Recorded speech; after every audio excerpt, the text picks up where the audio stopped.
السلام میرا نام زہرا حسین ہے. I am an architect and cultural geographer. میں لاجورد ایک ادارہ ہے جس کو میں رن کرتی ہوں. It's based in Islamabad. Lajward is basically focused on working on the cultural heritage and cultural heritage promotion and protection کے اوپر ہمارا کام ہے. ہم لوگ پچھلے 15 سال سے کام کر رہے ہیں اسی فیلڈ میں. اینڈ پچھلے 8 سال سے ہم لوگ mountain areas and mountain communities کے ساتھ کام کر رہے ہیں. ہمارا کافی سارا کام جو ہے that is on research and documentation. اور اس کے علاوہ ہم لوگوں نے کچھ آرکیٹیکچر ڈیزائن سے ریلیٹڈ کام کیا ہے. And we've develop some policy and guidelines as well in the last 3 years. یہاں پر گلگت میں ہم لوگوں نے 2 days کی ایک ورک شاپ رکھی ہے which is related to fragile heritage and climate change. ہم دیکھنا یہ چاہ رہے ہیں کہ cultural landscapes and cultural heritage assets کو کس قسم کے خطرات ہیں due to the effects of climate change in the mountain areas of Pakistan. تو اس پروجیکٹ کو ہمیں رن کرتے ہوئے تقریباً 1.5 سال ہو گیا ہے. اور اس کے اندر وی سلیکٹڈ 3 ویلیز جن کے اندر ہم لوگوں نے لوکل کمیونٹیز کے ساتھ کام کیا ہے with local researchers on the ground. ایک ویلی ہماری کھرمنگ میں تھی نیئر اسکردو. دوسری ویلی ہماری یاسین تھی ان گھزر. اینڈ تیسری ویلی ہماری کالاش تھی. اور وہاں پر ہم لوگوں نے لوکل کمیونٹیز کو ٹرین کیا ہے in running this framework. And we've also developed and further refined the framework with them.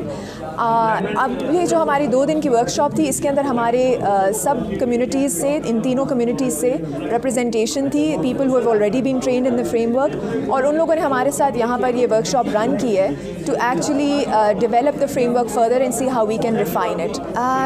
Gilgit Baltistan میں اینڈ کے پی کے بھی ماؤنٹین ایریاز میں ہمیں جو نظر آتا ہے چیلنج وہ نیومرس چیلنجز ہیں. سو فار ایگزامپل ہمیں نظر آتا ہے کہ کلائمیٹ چینج کے اثرات جو ہیں these are very fast paced. اور اس کی وجہ سے لوگوں کے جو لیونگ پیٹرنس ہیں اور پریکٹسز ہیں وہ چینج ہو رہی ہے. کچھ فیسٹیولز ہیں جو ان کے ڈائی آؤٹ ہو رہے ہیں which are intrinsically connected to their natural landscapes. اس کے علاوہ جو یہاں پر ڈیزاسٹرز آ رہے ہیں اس کی وجہ سے displacement and then new constructions are coming in place. تو اس کے اندر ہمیں نظر آ رہا ہے کہ even the vernacular architecture of these valleys is also at risk اور وہ ڈیگریڈ ہو رہا ہے ود دا چینجز. اس کے علاوہ ہم لوگوں کو جو چینجز یہاں پہ نظر آ رہے ہیں یا جو ہمیں چیلنجز نظر آ رہے ہیں those are related to the high influx of tourism in these valleys. تو ان ویلیز کے اندر جو ٹورزم کے لیے انفراسٹرکچر ہے that has not been developed. And اس کی وجہ سے یہاں پر لوگوں کو بہت زیادہ مسائل پیش آ رہے ہیں. اس کی وجہ سے یہاں کا جو لوکل لینڈسکیپ ہے یا جو یہاں کی ٹاؤن پلاننگ ہے اس کے بنانے کے لیے کوئی اس ایز سچ بائی لاز یا گائیڈ لائنس نہیں ہیں. تو ہم لوگوں نے لاجورد ادارے نے based on the mountain areas work that we've done in the last 8 years we have developed mountain architecture guidelines last year. And we are trying کہ اس کو امپلیمنٹ کیا جائے آن لارجر اسکیل تاکہ یہاں پہ جو ہوٹلس اور جو گیسٹ ہاؤسز اور یہ سب کنسٹرکشنز ہو رہی ہیں ان کو بہتر طریقے سے ہم لوگ کر سکیں which match the cultural landscape of the valleys اور جہاں پر ان کا جو لوکل ہیریٹیج ہے وہ بھی خراب نہ ہو اور اس کو بھی ساتھ ساتھ پروٹیکشن ملے.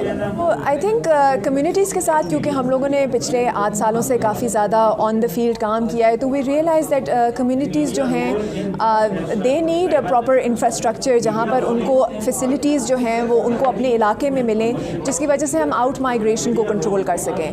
اور اگر لوگوں کو اپنے علاقوں کے اندر کچھ ٹورزم ڈیولپ کرنے کی اپرچونیٹیز مل جاتی ہیں تو they will definitely not want to leave their land and go into urban areas and settle their.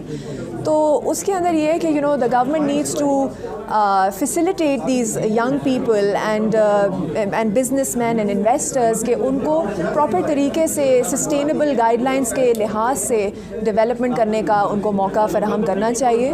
اور جو بھی کلچرل ہیریٹیج کی پروٹیکشن کے اوپر کام ہونا چاہیے اس کے اندر government should really develop some guidelines یا جو گائیڈ لائنس آلریڈی ہیں کانٹیکس کے لیے جو تیار ہوئی ہیں ان کو ڈیفینیٹلی امپلیمنٹ کرنا چاہیے. بیکاز اس وقت جی بھی اس لیول پہ ہے کہ بہت فاسٹ پیس چینجز یہاں پر آ رہے ہیں اور اگر اس وقت اقدامات نہ لیے گئے تو یہ لینڈسکیپس بھی بہت برے طریقے سے ڈیگریڈ ہو جائیں.